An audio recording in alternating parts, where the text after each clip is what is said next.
plantes, il y en a plusieurs. Ça s'appelle le décalage chronologique de l'apparition des organes sexuels. C'est-à-dire que la fleur, elle va naître mâle. Ici, on voit... Il y a un zizi. Non, c'est plutôt le contraire. Ah bon? Ici, ce sont les étamines avec le pollen. Vous voyez, sur les côtés, il y a des étamines avec le pollen. Oui. Ensuite, le pollen va sécher ici. Oui. Et, alors vous voyez les étamines avec le pollen qui sèche. Et ici, le pistil en étoile va sortir. Regardez bien, alors je vais mettre les deux l'une à côté de l'autre. C'est intéressant. Le pistil en étoile est sorti. Oui. Il n'y a plus de pollen. Tout le pollen a été dispensé, il a séché ou il a été consommé par les insectes. Vous voyez, ici, vous avez le pollen. Et ici, il n'y a plus le pollen. Et ici, on voit le pistil qui commence à sortir. Vous parliez du zizi. Oui. Il y a un petit pistil qui commence à sortir, mais il n'est pas opérant. Et là, il est opérant. C'est-à-dire que s'il y a des grains de pollen qui viennent d'une autre fleur, ils vont se coller dessus. De ce fait, il ne peut pas y avoir d'autofécondation. Hein, la fleur naît mâle, elle devient progressivement femelle. Et ensuite, elle va donner le fruit dans lequel il y a la graine. Et les géraniums, on appelle géranium parce que ça ressemble à un bec de grue. Géranium, bec de grue. Hérodium, bec de héron. Pélargonium, bec de cigogne. C'est un monsieur qui s'appelait l'héritier de Brutel, qui était un juriste, qui s'est converti à le droit mène à tout pourvu qu'on en sorte, qui s'est converti à la botanique et qui a fait la différence entre les pélargoniums, les hérodiums et les géraniums que Linné n'avait pas vu. Et il avait un très bon sens des noms. C'est lui qui a inventé le nom Eucalyptus, que les Anglais avaient appelé Blue Gum Tree, le gommier bleu. Et il a trouvé que c'était pas, enfin que ça correspondait pas Et à eucalyptus, alors en... Eucalyptus. Donc l'étymologie c'est ça veut dire fort, bien, fort. Et calypso, c'est la nymphe des eaux, calypso qui est cachée. Donc dont la fleur, dont la graine, dont la fleur est bien cachée, parce que la fleur va s'ouvrir d'un seul coup. Donc elle est bien cachée, elle s'ouvre d'un seul coup. Eucalyptus. Et il a trouvé aussi le nom pour les agapanthes. Parce que donc en grec il y a Eros, l'amour physique, agapé, l'amour du cœur, philae, l'amour filial. Oui. Et donc agapanthus, c'est la fleur de l'amour du cœur. Agapanthus. Et quelle est la personne qui a... Oui, l'héritier de Brutel, monsieur l'héritier de Brutel. Mais l'eucalyptus On a un seul nom comme un importé, héritier? non, il vient d'Australie. D'Australie, c'est ça, de très loin. Oui, d'Australie. Ils sont pas d'ici. Hein, Ah non, pas du tout. du tout. J'en J'en ai, moi, de eucalyptus qui sont... Alors on les trouve jusque sur les Alpes australiennes. De ce fait, elles poussent et résistent bien au froid, parce que sur les Alpes australiennes, il y a des stations de ski. Vous voyez, donc ici, j'ai dessiné les graines. Donc ça, c'est le bec de héron, le bec de cigogne et le bec de grue, qui a donné les noms pélargonium, hérodium et géranium. Alors que Linné les avait tous classés dans la famille des géraniums. Et ce monsieur l'héritier de Brutel, il a trouvé... De Brutel? Oui, mais qui ressemblait à des oiseaux de la même famille que la grue. Donc c'est quand même... Il faut avoir l'œil. faut avoir l'œil. Alors, je l'ai redessiné ici. On retrouve ici. Ici, on voit les étamines. Et ici, on voit le pistil qui sort. Les étamines et le pistil. Comme on voit ici. Alors, il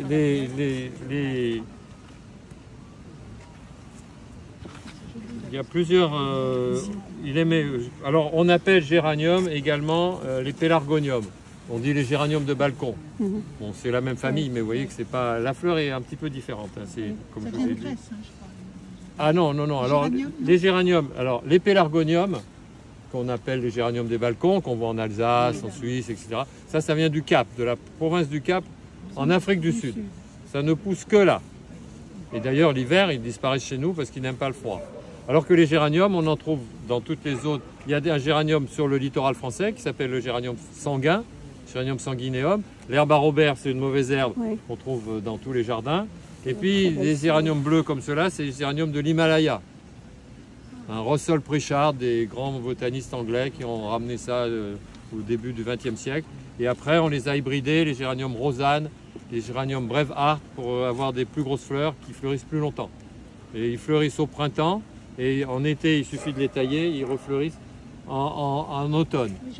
Mais à Belle-Île, ceux-là, moi, ils ne marchent pas. Ah oui. Mais ils marchent ailleurs, ils marchent ici. Ils ne marchent pas partout. J'aime pas Alors, le sel. les géraniums, voici alors un texte intéressant qui est Les plaisirs et les jours. Donc les plaisirs et les jours, c'est le premier ouvrage de Proust, illustré par Madeleine Lemaire. Il écrit il écrit dans pas mal d'endroits. Il en écrit quand il est en vacances chez elle à Dieppe.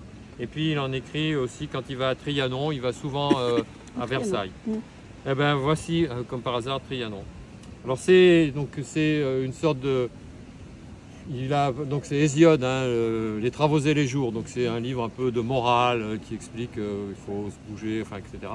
Et lui, il en fait une version plutôt hédoniste, en disant que la vie, on peut la prendre du bon côté, profiter des bons moments tous les jours, avoir des plaisirs. Il n'y a pas de grands et de petits plaisirs.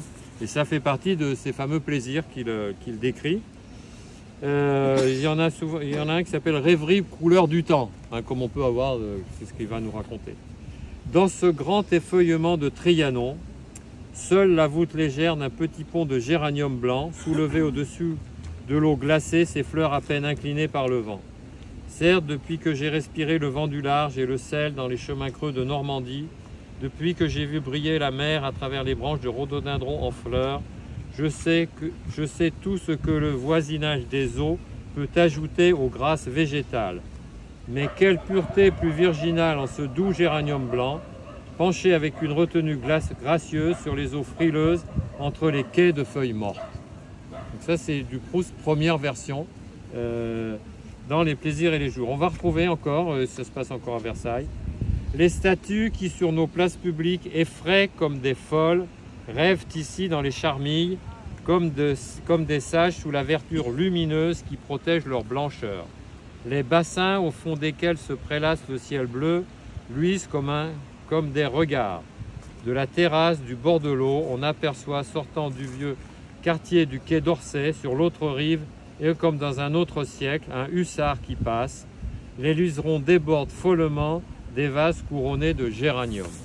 Hein, c'est du descriptif qu'on retrouve pour les géraniums. Et dans Contre Sainte-Beuve, il écrit « L'autre soir étant rentré glacé par la neige et ne pouvant me réchauffer, comme je m'étais mis à lire dans ma chambre sous la lampe, ma vieille cuisinière me proposa de me faire une tasse de thé dont je ne prends jamais. Et le hasard fit qu'elle m'apporta quelques tranches de pain grillé. Je fis tremper le pain grillé dans la tasse de thé et au moment où je mis le pain grillé dans ma bouche, et où j'eus la sensation de son amollissement pénétré d'un goût de thé contre mon palais, je ressentis un trouble, des odeurs de géranium, d'oranger, une sensation d'extraordinaire lumière, de bonheur. » Donc cette histoire de la tasse de thé, il l'a écrite, réécrite, oui, il a réchauffé plusieurs fois. Donc Contre Sainte-Beuve, on sait bien que c'est à partir de ce livre-là. Donc quand il a essayé, quand il est venu à Begmel, d'écrire un roman autobiographique qui s'appelle Jean Santeuil, dans lequel il s'est noyé. Et pour en sortir, il a traduit Ruskin. Il a fait les deux traductions de Ruskin. Oui, enfin, en tout cas, il a publié Ruskin avec pas mal de gens. Oui, avec pas mal de gens. Et après Ruskin, il a attaqué ce Contre Sainte-Beuve.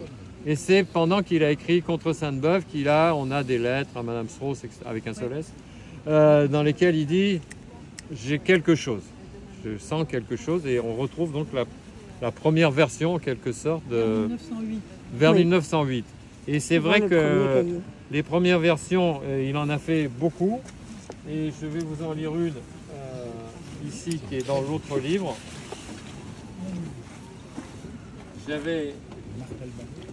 J'ai voyagé longtemps au Niger.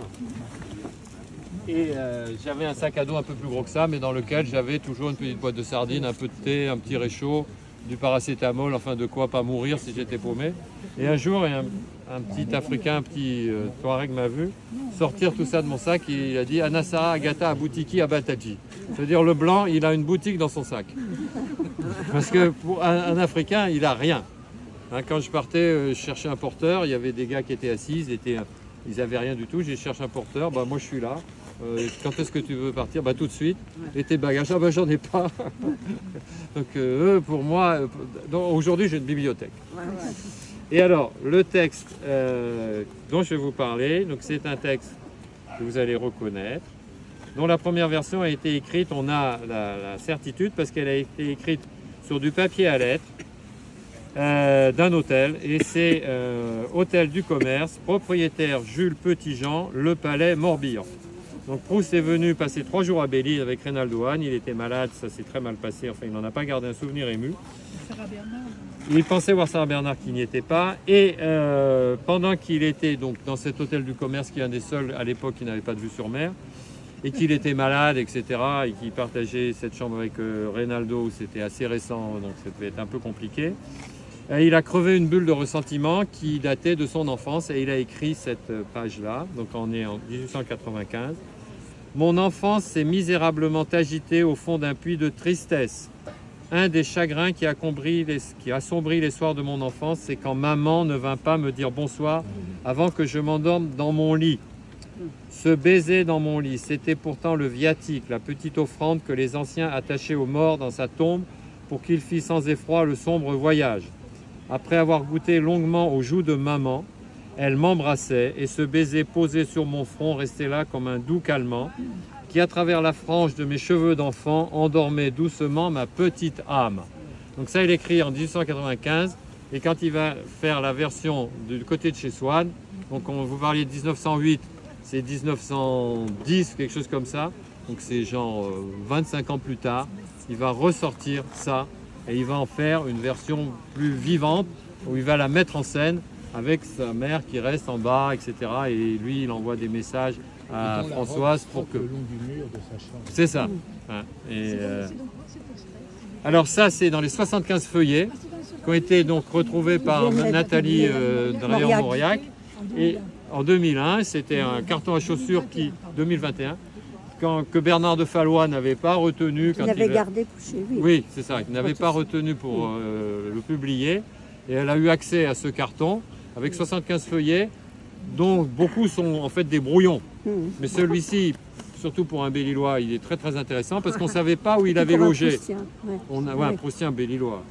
Mais il en existe, j'en connais ici. On ne savait pas où il avait logé parce que Jean-Yves Tadier avait... Donc Reynaldo, il dit, nous sommes logés dans le meilleur hôtel de l'endroit, mais c'est l'auberge des Adrets, point d'exclamation. Et Jean-Yves Tadier met ça en note de bas de page et il enlève la point d'exclamation dans la première version. Dans la deuxième, il a enlevé. Et donc, des gens se sont imaginés qu'il avait logé à l'auberge des Adrets, qui n'existe pas à Belle-Île, mais l'auberge des Adrets, c'est le nom d'une pièce de théâtre qui s'appelait ensuite Robert Macaire, qui raconte l'histoire d'une auberge rouge, qui était très connue à l'époque, et il voulait dire par là que donc il y avait une sorte d'ambiguïté. On ne savait pas où ils avaient logé. Là, on le sait, puisqu'on a le papier à lettres en tête. Et ça moi, j'ai pris un court extrait, mais il en a écrit 3 pages pour vider cette bulle de ressentiment. Et il explique aussi qu'il est très possessif, qu'il voudrait que ceux qu'il aime ils soient toujours à sa disposition, etc. Et qu'il en souffre énormément. Et que quand ce n'est pas le cas, ça lui fait des crises d'angoisse terribles. Et il a l'impression qu'il va mourir. Hein, comme il fait de l'emphysème, etc. Vous voyez que ça n'arrange pas la sauce. On va pas